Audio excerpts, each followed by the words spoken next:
Hello दोस्तों, आप सभी का स्वागत है अपने स्टडी क्यूआर चैनल पर। यह हम एंशिएंट हिस्ट्री को पढ़ रहे थे, जिसमें आज हम एंशिएंट हिस्ट्री का पार्ट 4 पढ़ने जा रहे हैं, जिसके अंतर्गत हम साहित्यिक स्रोतों का अध्ययन करेंगे। प्लीज़ दोस्तों, अगर आपने हमारे चैनल को सब्सक्राइब नहीं किया है, प्लीज़ हमारे चैनल को सब्सक्राइब कीजिए। चलो आगे चलते हैं। जैसे आप इस स्क्रीन पे देख पा रहे होंगे, इसमें ऋग्वेद, यजुर्वेद, सामवेद और अथर्ववेद लिखा हुआ है। आज हम इन्हीं वेदों के बारे में अध्ययन करेंगे।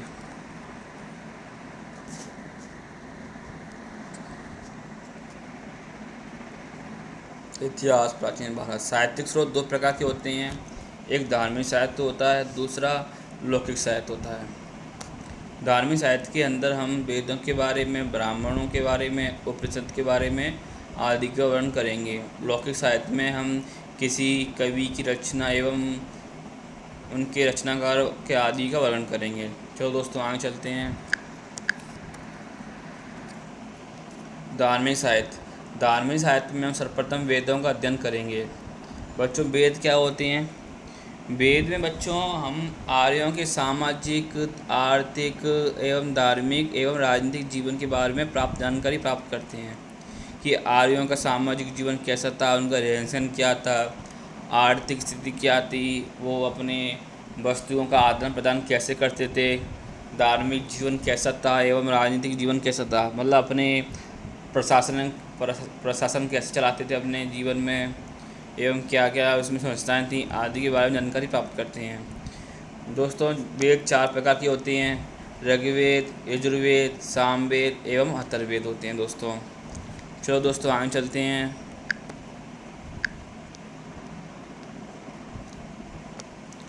सर्वप्रथम आता है दोस्तों ऋग्वेद।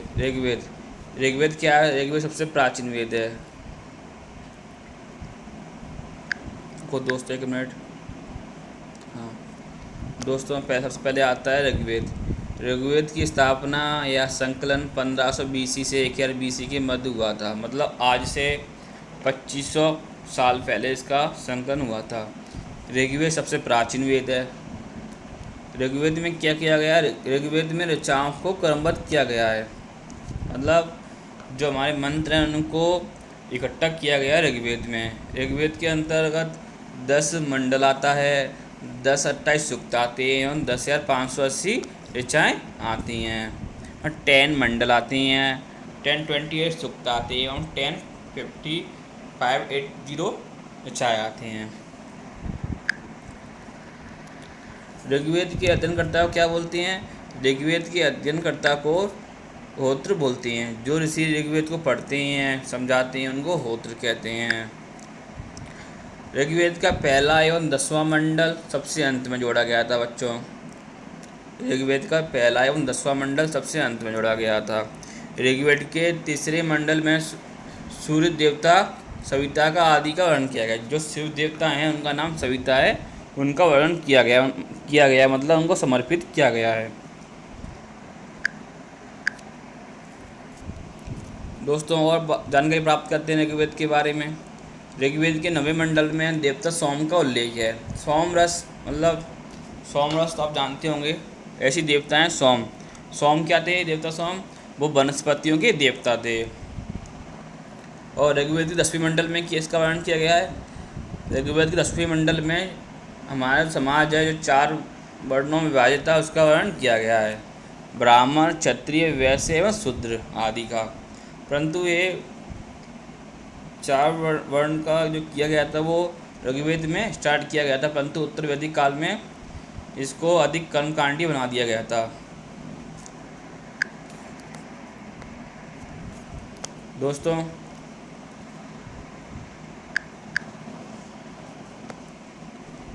ऋग्वेद में के कुछ ब्राह्मण ग्रंथ हैं जो पेपर में अक्सर पूछे जाते हैं। जो हमारे MPPSC या UPSC हुआ, इसमें अधिकतर इन चीज़ों के बारे में पूछा जाता है। से आपको यह याद करना होगा कि ब्राह्मण ग्रंथ का मतलब ऋग्वेद का ब्राह्मण ग्रंथ ऐत्रेय और कौशिकी एवं संकायन है। क्या है? ऋग्वेद के ब्राह्मण ग्रंथ या तो एक ऐत्रेय दूसरा कौस्तिकी एवं संख्यायन है। इनको आप दोस्तों आपको याद करना होगा। आजकल यूपीपीसीएस या एमपीपीएससी का ट्रेंड बदल रहा है। वो वेदों के बारे में पूछते तो हैं, परंतु उसके थोड़ा डीप जाकर पूछते हैं, इसलिए हम इसका आज अध्ययन कर रहे हैं। दोस्तों, ऋग्वेद को यूनेस्को द्वारा विश्व धरोहर सूची में शामिल किया गया है। विश्व धरोहर की साहित्यिक सूची में उसको शामिल किया गया है। दोस्तों, आज हम पढ़ते हैं यजुर्वेद के बारे में। दोस्तों, यजुर्वेद में क्या किया गया है? दोस्तों, यजुर्वेद में यज्ञों के नियमों विधानों का संकलन किया गया है। मतलब यज्ञ के समय कौन से नियम पालन करोगे आप, कौन से विधान पालन करोगे, उनका सब संकलन किया गया है। यजुर्वेद को कर्मकांडीय वेद भी कहा जाता है।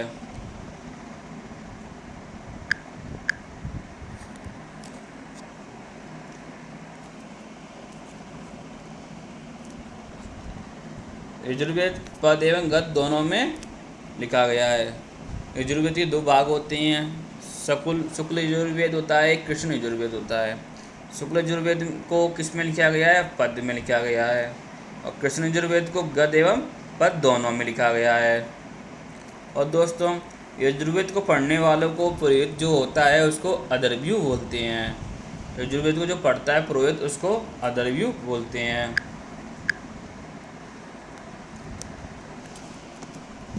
यजुर्वेद का अंतिम अध्याय ईशावास्य उपनिषद है। मतलब जो अंतिम अध्याय है यजुर्वेद का वो ईशावास्य उपनिषद है। जिसका संबंध किससे है? उसका संबंध आध्यात्मिक संबंध है। मतलब उसका संबंध आध्यात्मिक से है। दोस्तों, फिर दोबारा से 5 वाला क्वेश्चन आ गया अपना, इसको हमको याद ही करना है। मतलब यजुर्वेद के ब्राह्मण ग्रंथ कौन कौन सी हैं? एक शतपथ ब्राह्मण ग्रंथ है, दूसरा तैत्तिरीय ब्राह्मण ग्रंथ है। दोस्तों, ये आपको लग रहा हो कि ये वेदों में इतनी जानकारी। दोस्तों, आजकल पेपरों का एग्ज़ाम का ट्रेंड बदल रहा है। वो अब पेपरों में एकदम डीप में जाकर क्वेश्चन पूछते हैं, इसलिए आपके लिए ये लाया गया है। अब दोस्तों आते हैं सामवेद पर। साम का अर्थ क्या होता है? गान, गीत गाना। यहाँ पर क्या होता है, जो यज्ञ होते हैं उनके अवसर पर कुछ मंत्र गाए जाते हैं, उसका इसमें वर्णन किया गया है। सामवेद को हम भारतीय संगीत का जनक भी कहते हैं। ये अक्सर पेपर में पूछा जाता है कि भारतीय संगीत के जनक कौन सा वेद है, तो आंसर होता है सामवेद। मतलब भारतीय संगीत के जनक बोलते हैं सामवेद को। मतलब यही मान लो कि 7 स्वरों की उत्पत्ति इसी से हुई है। 7 स्वर क्या होते हैं? वो संगीत के एक बेसिक होते हैं, इसलिए सामवेद को भारतीय संगीत का जनक कहा गया है। सामवेद को पढ़ने वाले को उद्गाता कहते हैं। सामवेद को जो पढ़ता है पुरोहित उसको उद्गाता बोलते हैं। दोस्तों, फिर आ गया वही क्वेश्चन, 5 स्टार वाला क्वेश्चन। सामवेद के 2 ब्राह्मण ग्रंथ हैं, एक पंचविश दूसरा षड्विश। एक पंचविश ब्राह्मण ग्रंथ, दूसरा षड्विश ब्राह्मण ग्रंथ। और दोस्तों आगे चलते हैं। अब आता है अथर्ववेद, सबसे अंतिम का वेद जो सबसे बाद में लिखा गया है, अथर्ववेद। इसकी रचना किसने की थी? ऋषि अथर्व ने की है। इनके साथ में थे अंगिरस ऋषि। मतलब दोनों ऋषियों ने इसकी रचना साथ में की है। रचना क्या की है? इनका संकलन नहीं किया गया है। इस वेद में पहली बार ब्रह्म के बारे में, ज्ञान के बारे में, धर्म के बारे में, औषधि प्रयोग के बारे में, जादू टोना के बारे में, तंत्र मंत्र के बारे में, परिवारों के बारे में आदि का वर्णन किया गया है। मतलब ऐसे इसमें जो सामाजिक स्थितियाँ थीं उसका इस वेद में वर्णन किया गया है। तो दोस्तों आगे चलते हैं। जो मुंडकोपनिषद है ना, वो इसी का उपनिषद है, जिसमें हमारा राष्ट्रीय आदर्श वाक्य इसी से लिया गया है। मुंडकोप उपनिषद से ही हमारा राष्ट्रीय आदर्श वाक्य लिखा गया है। इसका हमारा राष्ट्रीय आदर्श वाक्य कौन सा है? हमारा राष्ट्रीय आदर्श वाक्य सत्यमेव जयते है, जो आप अशोक स्तंभ होता है उसके नीचे लिखा होता है ये। और अथर्ववेद में क्या बताया गया है कि जो सभा समिति हैं वो प्रजापति की 2 पुत्रियां हैं। दोस्तों ये सभा समिति प्रजापति की 2 पुत्रियां बताया गया है इसमें, परंतु सभा एवं समिति एक सभा थी, मतलब दोनों को सभा बोल सकते हो आप, जिसमें सभा तो एक मतलब उच्च कुल वालों की सभा थी जिसमें, और समिति में स्त्री एवं निम्न कुल के लोग शामिल होते थे। दोस्तों आगे चलते हैं। दोस्तों इन इन चारों वेदों को संहिता भी कहते हैं। दोस्तों हम अपनी तरफ से पूरी कोशिश कर रहे हैं कि आपको कंटेंट रिच दिया जाए एवं अपनी क्वालिटी भी बढ़ाया जाए। दोस्तों प्लीज़ हमारे चैनल को लाइक एवं सब्सक्राइब करके हमको मोटिवेट करते रहिए। Thank you.